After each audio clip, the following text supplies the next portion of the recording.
The Coaches Show is brought to you by Highway 55 Burgers, Shakes, and Fries. The Professional Fence Company. Our name says it all. No job too big or too small. Nunboys.com. And GPS Photography and Video, GPSPhotoandVideo.com. What's happening, Hope? Welcome back to the Coaches Show. And now we're going to have a little bit of fun.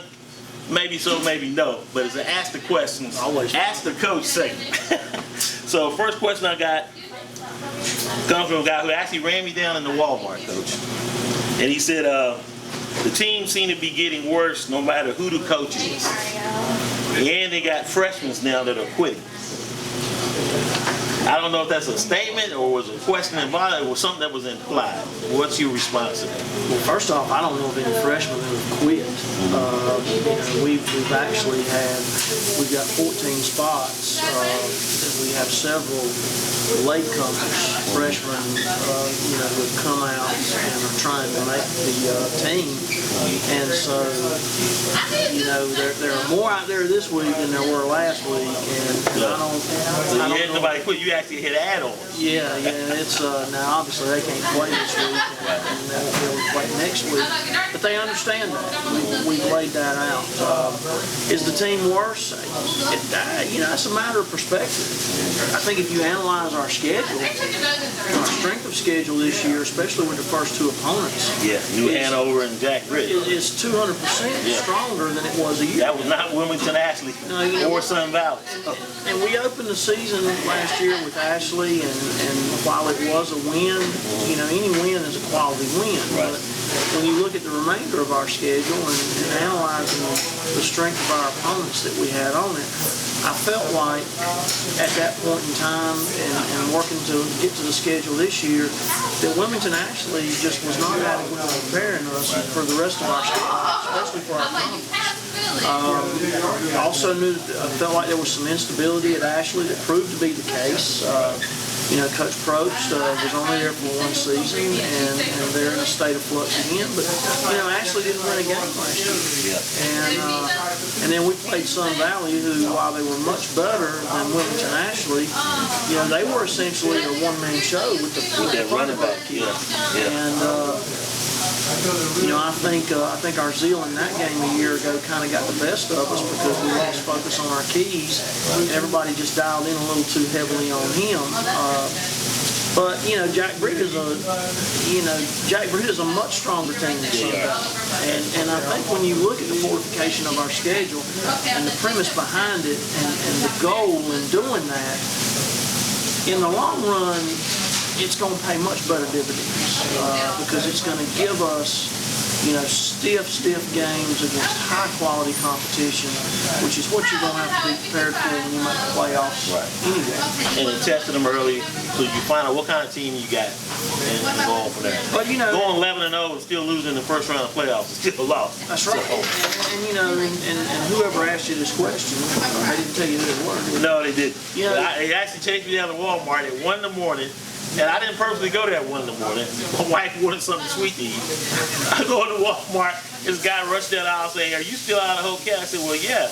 And then that's when he put it on me. So the reality is 0-2 is worse than 1-1. Right. No doubt about it. But if you're gonna objectively evaluate it, you got to look at the competition that 0-2 came against. True. Had a question from the crowd here saying, "Do you see a light at the end of the tunnel?" I think we pretty much answered that one. But I see a light at the end of the tunnel, and the key right now is just working as hard as we can to make sure that light's not a freight train. You gotta get off the tracks. And I'm not getting off the tracks. I mean, we're gonna fight the battle, and we're gonna fight the good fight, and we're gonna work as hard as we can every day.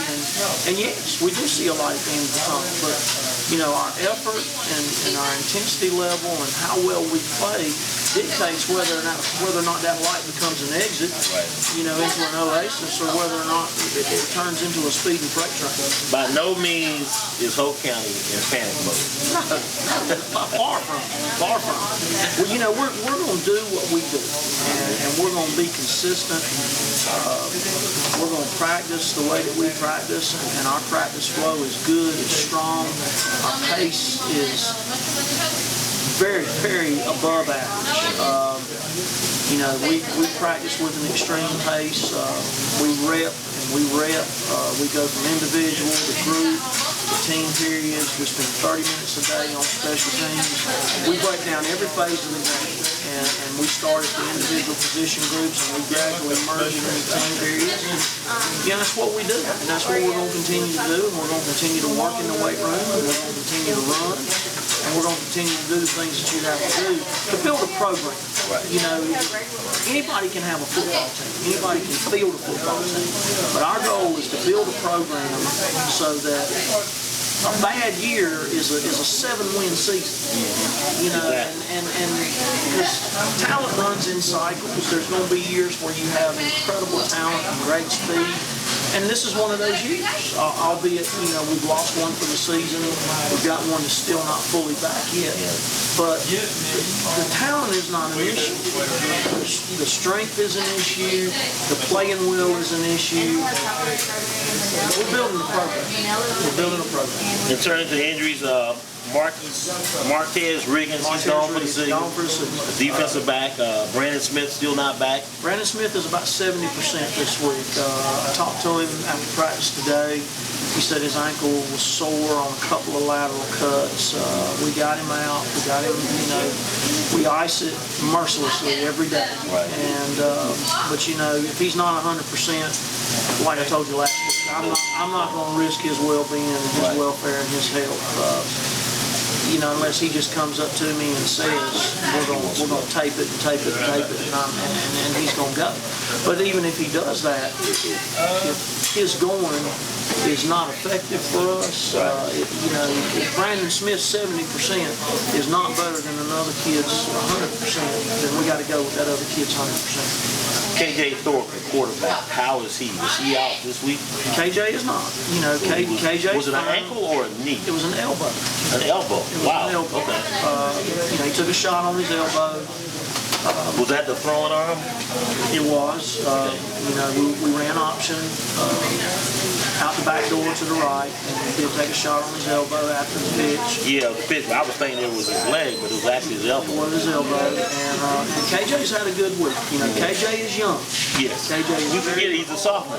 KJ has 1 year of high school football, and all of that was on Thursday nights as the JV quarterback. So, you know, KJ is seeing it much, much faster. And we talked about that this past weekend, you know, as a staff. We have several sophomores this week who are starting. And they're young. And we worry about that. But they're better than the senior or the junior that was out there. They're the best 11 got to play. All of our coaches, and all of our coaches know this, they're the head coach of their position. You know, they make personnel decisions. I may question it.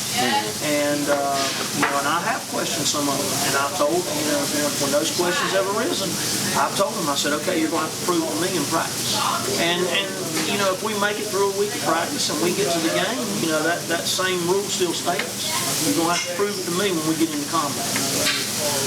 I think Mariah Fuentes.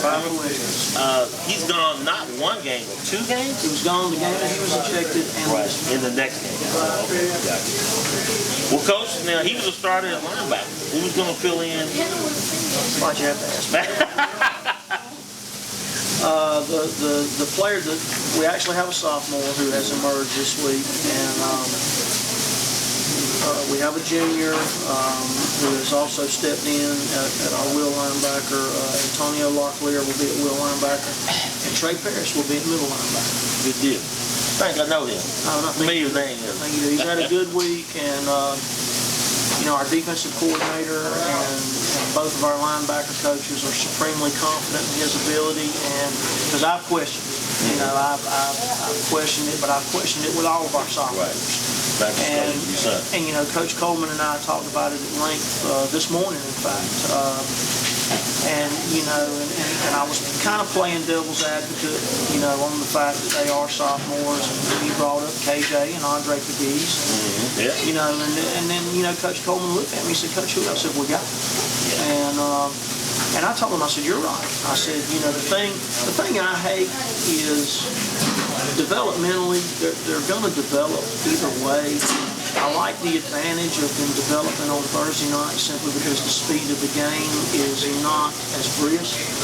But, you know, here again, Trey's had a good week of practice. Antonio's had a good week, although Antonio's a junior. You know, and the other sophomores. Raheem Shaw is up. Defensive back, DeAntoine Campbell is up and working at defensive back and tailback. You know, and my thing is, and I argue this, we play all those sophomores down, and we got a JV team to be reckoned with. You're right. But you know, the flip side of that is there are no Thursday night playoffs. No, there isn't. And speaking of which, they go into 71st tomorrow at 7 o'clock, JV, to take on 71st. And the good thing about sophomores, they're going to be a junior. Same as with the freshmen. Well, Coach, turning to the players of the week, pretty easy on offense. Jacob Rushing, 16 carries, 82 yards, 2 receptions, and a TD off the screen pass. Defense, we had Michael Sheepo. It's interesting because we didn't have the defensive player. You didn't, well, now, the caveat is 63-6. It's hard to find a player of the week in anything. We didn't have one. But you always try to find the bright spots and go on for that. We didn't have one for the simple fact that the grade outs from the film were very poor. And, you know what, I can't justify, and our staff's not going to justify giving a player of the week honor to somebody, anybody who hasn't graded out. And the beauty of it is that gave us the opportunity to give 2 practice players of the week. Okay. Who were your practice players? Our practice players of the week were Jaquan Cowan, Okay. Jalen Pennell. Jalen Pennell. We'll do it this week, though. Wow. We'll see you next week right here at the Coaches Show. We're down here at Highway 55, Burgers, Shakes, and Fries. We'll see you tomorrow night out of 71st at 7 o'clock for kickoff. And don't forget the What's Happening Hope Show at 4 o'clock at 2950 Lindsay Road. We'll see you then.